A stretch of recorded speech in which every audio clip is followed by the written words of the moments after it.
Existe uma parte muito assustadora da história de hoje. É a parte que a Angela, que vocês vão conhecer daqui a pouco, tá debaixo da cama dela. E acontecem coisas muito bizarras que me deixaram extremamente aterrorizada e é por isso que eu tô gravando esse vídeo de dia. Bem-vindos a mais um vídeo no canal. Hoje é mais um vídeo edição Halloween, então a gente obviamente vai falar de coisas sobrenaturais, que vocês sabem que é um dos meus temas preferidos.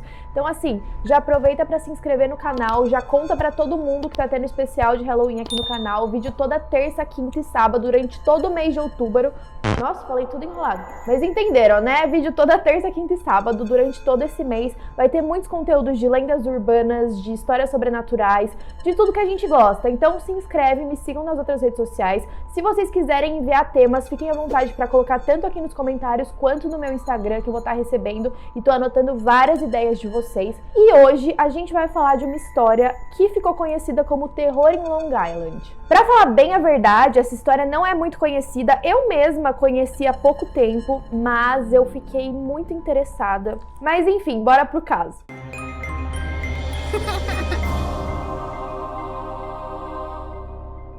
No dia 23 de janeiro de 2005, um domingo que é conhecido em Nova York, nos Estados Unidos, como um domingo sombrio, um domingo...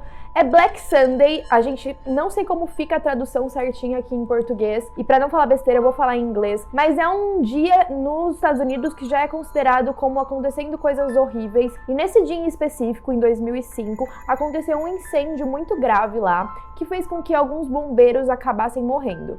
Um deles em específico se chamava Curtis Myron. Ele estava tentando conter um incêndio em um prédio e aí ele com mais 5 bombeiros ficaram presos no 4º andar. Só que tinha chamas por todos os lados, não tinha como eles descerem no lugar normal, não tinha como descer pela escada, não tinha como eles pegarem os elevadores. Eles estavam literalmente encurralados e eles começaram a perceber que se eles não fizessem alguma coisa, eles iam acabar morrendo. Então ele e um outro bombeiro decidiram pular do 4º andar para tentar se salvar. E isso, para quem não sabe, é bem comum, inclusive no que teve nas Torres Gêmeas e também no edifício Joelma aqui em São Paulo, que teve um incêndio. Muitas pessoas foram vistas pulando da janela para tentar se salvar, só que muitas delas acabaram morrendo. E foi isso que aconteceu com o Curtis e mais um dos colegas dele. Os dois acabaram morrendo nesse dia. A esposa do Curtis, chamada Jeanette, com as suas 2 filhas, a Angela e a Denine, ficaram extremamente arrasadas. Elas ficaram inconsoláveis. É óbvio que elas iam ficar muito mal com a morte do marido, do pai delas, e elas simplesmente não conseguiam no começo aceitar essa ideia de que ele nunca mais ia voltar para casa. Então as 3 ficaram muito isoladas dentro da casa delas, mas tudo ali trazia lembranças dele. Elas não conseguiam ficar bem. Vários veículos de notícias também foram até a casa delas para tentar alguma entrevista. Essa história ficou muito assim em alta na mídia porque foi um dos dias, fora as Torres Gêmeas, que mais bombeiros morreram dentro da cidade. Então tinham muitos canais de notícias falando sobre isso e queriam um depoimento delas. Mas elas ficaram muito incomodadas, elas estavam muito tristes, elas não queriam toda essa atenção da mídia. Então depois de algum tempo, depois de ficarem se sentindo mal na casa delas, elas decidiram que elas iriam se mudar. Então a Jeanette começou a procurar outras casas e elas encontraram um terreno bem legal. Tinha uma casa bem grande, o terreno era grande também, era mais afastado da cidade, então tinha uma mata ali do lado, bem coisa de subúrbio dos Estados Unidos. Mas assim que elas chegaram na casa, elas perceberam que ela precisava de vários reparos. E isso no começo pra Jeanette foi uma coisa meio tipo, não vamos pegar a casa porque tem que fazer muita coisa e a gente não vai dar conta, enfim, a gente não tem mais o meu marido, não tem o Curtis aqui, como que a gente vai fazer? Mas como ele era muito conhecido, ele tinha muitos amigos no corpo de bombeiros, logo os colegas dele se ofereceram a ajudar a Jeanette e as filhas dela a se adaptarem à casa nova, a fazer essas reformas. Então elas decidiram ficar com a casa e logo em seguida eles já começaram a trabalhar. Como as 3 estavam sozinhas e a casa ainda estava em reformas, elas não se sentiam 100% seguras no local. Então a Jeanette logo foi comprar 7 câmeras que ela colocou em volta da casa para monitorar todo o perímetro e ela conseguiu olhar pelo notebook dela o que estava acontecendo em cada ponto ali do lado de fora. Em uma noite em particular, ela tinha ficado meio viciada em ficar olhando as câmeras, tipo, não tinha muita coisa pra fazer, então ela ficava olhando o tempo todo e eu nem julgo porque eu faria o mesmo. Mas em um momento ela tava olhando o notebook dela e ela começou a ver uma figura meio estranha saindo logo ali na beirada da casa dela. Tinha a floresta, né, um monte de árvores, e aí essa figura saiu e tava usando uma capa, parecia ser um homem, mas ela não sabia muito bem dizer se era um homem, o que não era. Mas essa pessoa ficou olhando pra porta, na verdade ficou olhando ali pro lado da casa um tempo, e aí depois ela se virou e se afastou de volta pra dentro da floresta. E aí a Janete ficou olhando aquilo. Gente, talvez eu fale Janine ao invés de Janete, porque eu tô confundindo o nome dela com o da filha dela, que é Danine. Mas enfim, gente, ela chama Janete. É isso. Bom, nessa hora que ela viu essa figura na câmera, ela achou meio estranho. Ela foi lá fora, ela viu que não tinha nada, e aí ela procurou pra ver se tinha alguém na propriedade. Mas aí depois ela começou a pensar que talvez é porque a câmera não era 100% HD, talvez tinha alguma mancha ali, uma falha que ela não percebeu, e que talvez fosse coisa da cabeça dela, então ela acabou deixando pra lá. Nesse mesmo tempo que estava acontecendo isso, na hora que a Janete estava olhando para as câmeras, as filhas dela estavam cada uma no seu próprio quarto. A Angela estava deitada com as costas para a parede lendo um livro. E aí nessa mesma hora ela começou a ouvir algumas batidas que pareciam vir de dentro da parede. Então ela soltou o livro, ela olhou para os lados, viu se tinha alguma coisa, tentou ouvir direito,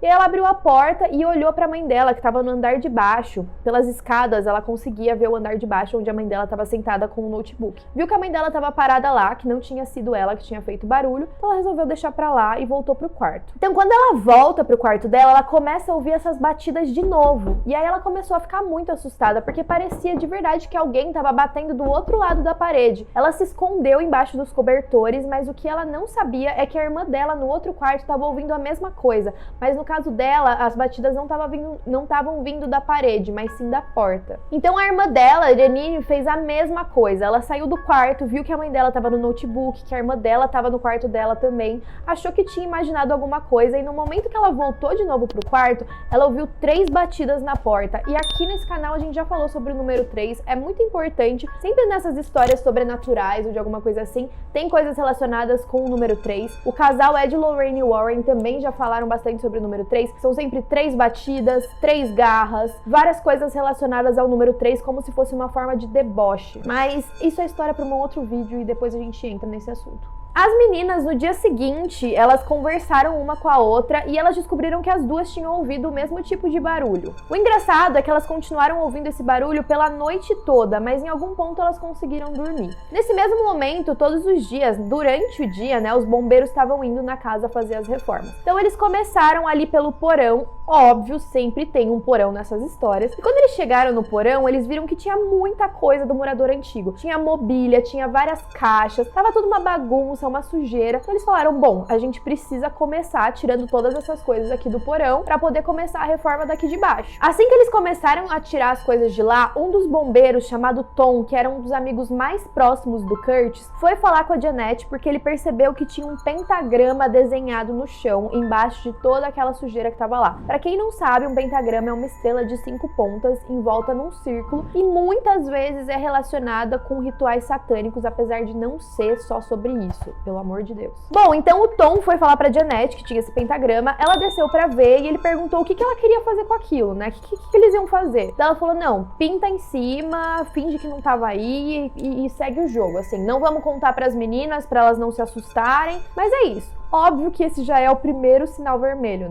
gente? Tem um pentagrama desenhado no seu porão, já muda de casa. Mas enfim, não foi isso que aconteceu. O que a Janete não sabia é que as meninas já tinham ido brincar muitas vezes naquela mata que tinha próxima da casa e elas já tinham visto vários pentagramas. Tinha pentagrama desenhado na terra, tinha pentagrama nas árvores, tinham vários ossos de pequenos animais ou outras coisas e dentes por lá. Elas já tinham visto pentagrama para todo lado, então o do porão não ia ser nada demais para elas. E as meninas tiveram a mesma ideia da mãe, tipo, não vamos contar para ela que a gente viu esses pentagramas até para ela não se preocupar. Então teve um dia que a Angela ia ficar sozinha em casa por algumas horas, que a mãe dela ia sair, a irmã dela também, e aí a mãe dela passou algumas tarefas de casa para ela fazer enquanto ela estivesse fora. Uma dessas tarefas é que ela limpasse a geladeira. Então a Angela foi até a cozinha, sentou ali na frente da geladeira, começou a tirar tudo para limpar e tal, só que ela começou a ter uma sensação de que tinha alguém parado atrás dela, observando ela o tempo todo. E várias vezes ela olhava pra trás e tava super incomodada, mas todas as vezes que ela olhava não tinha ninguém.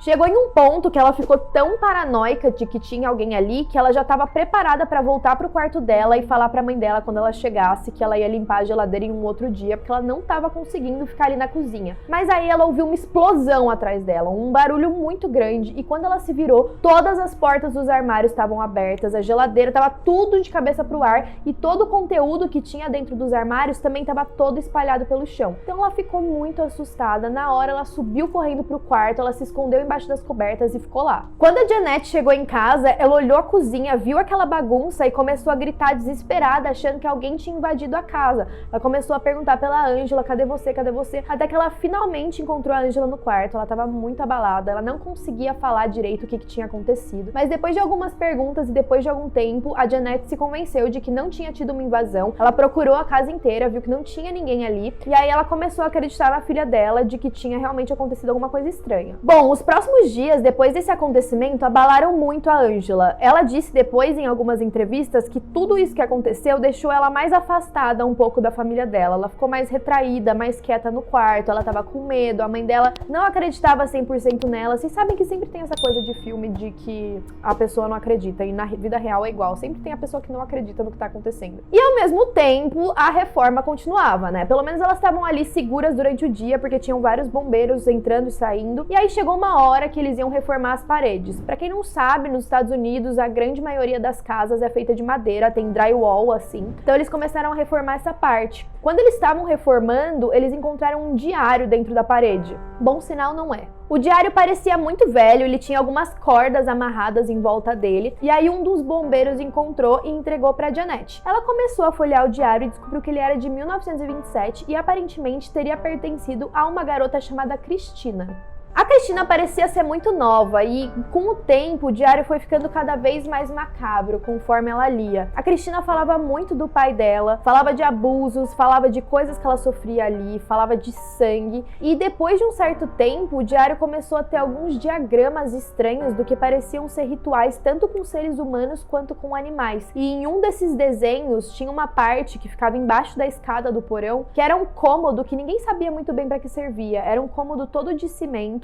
e não tinha nada lá dentro, mas pelo diário parecia que os rituais aconteciam naquele lugar. A Jeanette, de novo, decide não mostrar o diário para as filhas, mas assim, né, gente? Na hora que você vê um diário com rituais na sua casa, não é a chance de você se mudar? Eu sempre fico me perguntando isso, mas eu acho que principalmente nesse caso, que elas meio que gastaram as economias delas para se mudar para um lugar assim, é mais difícil você conseguir já mudar de novo, tanto pela parte financeira quanto qualquer outra coisa. Então, mesmo com esses sinais vermelhos, fica difícil você tomar uma decisão dessas e você imaginar que não são coisas da sua própria cabeça, né? A Angela um dia tava ouvindo música no quarto dela e, gente, coitada da Angela, tudo acontece com ela. Ela sentiu ou ouviu ao longe como se alguém estivesse chamando o nome dela. Quando ela tirou o fone, ela achou que tinha sido alguma coisa da cabeça dela, mas de repente ela começou a ouvir a irmã dela, Danine, gritando alguma coisa dentro do banheiro. Parecia algo como um assassinato sangrento, alguma coisa muito louca assim. E aí a Jeanette também ouviu a Danine gritando e as duas foram correndo no banheiro. E aí a Danine tava tipo deitada assim no chuveiro, toda com medo e não conseguia falar direito, gritando sem parar, e ela disse que tinha um homem dentro do banheiro. Nessa hora, a Jeanette achou de fato que tinha um homem ali, então ela embrulhou a Danine na toalha e as três foram correndo pro quarto da Jeanette. E aí quando ela se acalmou um pouco, ela pediu pra explicar o que tinha acontecido. E ela disse que quando ela tava tomando banho, ela olhou pelo vidro do box e veio uma mão assim e depois o rosto de um homem. A Jeanette, nesse ponto, já estava muito abalada, as três estavam dormindo no mesmo quarto, elas estavam muito assustadas, e ela nessa hora, de fato, pensou em se mudar. Só que ela já estava imaginando que a reforma estava gastando muito dinheiro, os bombeiros estavam lá para ajudar elas, então assim, eles estavam tão dispostos a ajudar, eles já tinham gastado tanto tempo ali naquela casa, que não teria nem como ela chegar e falar, olha gente, tô me mudando, sabe? Ela tinha todo esse sentimento e não sabia muito o que fazer, então ela meio que foi deixando as coisas acontecerem. Teve um outro dia também que a Angela não estava se sentindo bem, ela não estava conseguindo dormir. Então ela foi ali do lado de fora, num balanço que tinha na casa, começou a se balançar. E nessa hora, a Jeanette estava conseguindo ver ela pela janela. Ela estava lavando a louça na cozinha e a janela dava para ver direitinho onde era o balanço. E aí depois ela foi pra sala, começou a olhar as câmeras no computador, né, como ela sempre fazia, e foi ver a Angela. De repente, ela viu que a Angela caiu, e aí ela ficou muito preocupada e foi correndo pra ver o que tinha acontecido. Nessa hora, a Angela já tava gritando a mãe dela sem ela nem ter ouvido, e ela já tava indo uma em direção à outra. Além disso, enquanto a Janet estava olhando as câmeras, ela viu aquela mesma figura do primeiro dia logo atrás da Angela, aquela figura encapuzada. Então ela ficou muito assustada e aí quando ela chegou, a Angela estava no chão. Ela tinha quebrado o joelho e deslocado ao mesmo tempo, então ela estava chorando de dor. A Janet imediatamente ligou para a polícia e aí a polícia olhou pela casa, disse que não encontrou nada ali, mas que se eles vissem alguma outra coisa que era para entrar em contato, que eles iam estar à disposição. Mas assim, coisa que não adianta muito, porque se tem alguém escondido na floresta, não tem o que fazer, alguma hora vai chegar na casa e a polícia não vai estar lá. Então assim, a Janet levou a Angela pro hospital e depois elas voltaram pra casa. Bom, agora é o fatídico dia que eu contei pra vocês no começo do vídeo, que é bem assustador. A Janet precisava ir na farmácia, então ela ia deixar a Angela sozinha por algum tempo. A Danny estava na casa de uma amiga, por isso que a Angela estava sozinha. Mas ia ser uma coisa assim, de 1h30, então a Janet imaginou que não ia ter problema. A Angela estava no quarto dela ouvindo música e ela começa a ter um sentimento meio estranho. Quando ela olha para a porta do closet dela, ela vê que a porta começa a bater sem parar. Então ela fica muito assustada, obviamente, e aí ela foi e se escondeu embaixo da cama. Ela foi bem no fundo da cama assim e ficou com as costas encostadas na parede. Ao mesmo tempo, ela conseguia ver por baixo da cama a porta do closet se abrindo. De repente, ela viu 2 pés saindo da porta que pareciam ser humanos e uma figura que aparentemente já estava lá o tempo todo desde que ela já tinha entrado no quarto. Ela disse que um cheiro horrível de morte entrou pelo quarto e essa figura parecia estar procurando por ela. Em certo ponto, essa figura andou pelo corredor e ela começou a achar que ela já tinha descido as escadas e que talvez ela estivesse segura.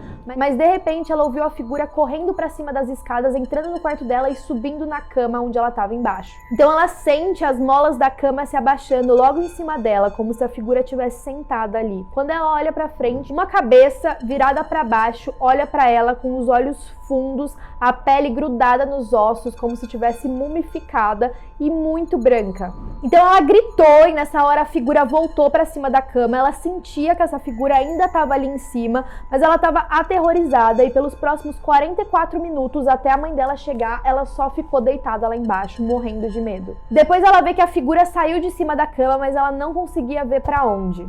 A única coisa que ela conseguia ouvir é essa figura correndo ocasionalmente pela casa. Bem assustador, né, gente? Eu já tinha desmaiado.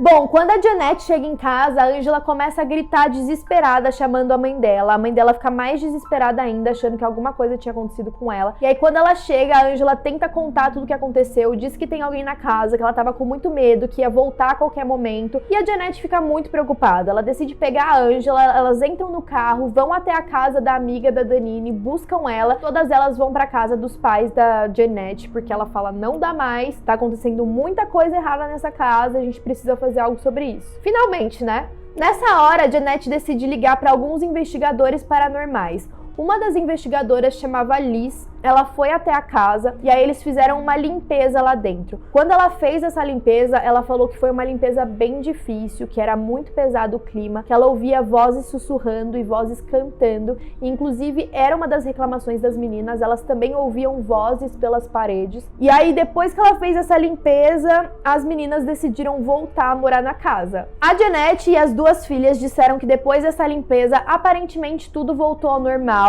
E eu acho inacreditável você voltar a morar numa casa dessas, principalmente a Angela, depois de tudo que ela viu. Eu jamais voltaria. Mas agora elas fazem limpeza no local mais ou menos a cada 3 meses. E também tem aquela coisa de não ter condições financeiras para se mudar e enfim. Ainda assim, eu acho que eu me hospedaria na casa dos meus pais para sempre. Até hoje, elas ainda vivem lá. Então, assim, loucura demais. No canal Sci-Fi tem um programa de coisas paranormais que saiu um episódio das 3 contando as histórias delas, por isso que eu falei pra vocês que tiveram algumas entrevistas depois em que elas relataram que elas passaram ali dentro da casa, e contei mais ou menos a minha versão da história de um apanhado de artigos que eu li sobre isso. Espero que vocês tenham gostado. Comentem aqui, vocês continuariam morando na casa ou vocês fugiriam pra floresta ou pras montanhas ou pra qualquer outro lugar que não fosse lá? Mas é isso, gente. Esse foi o vídeo de hoje e até a próxima.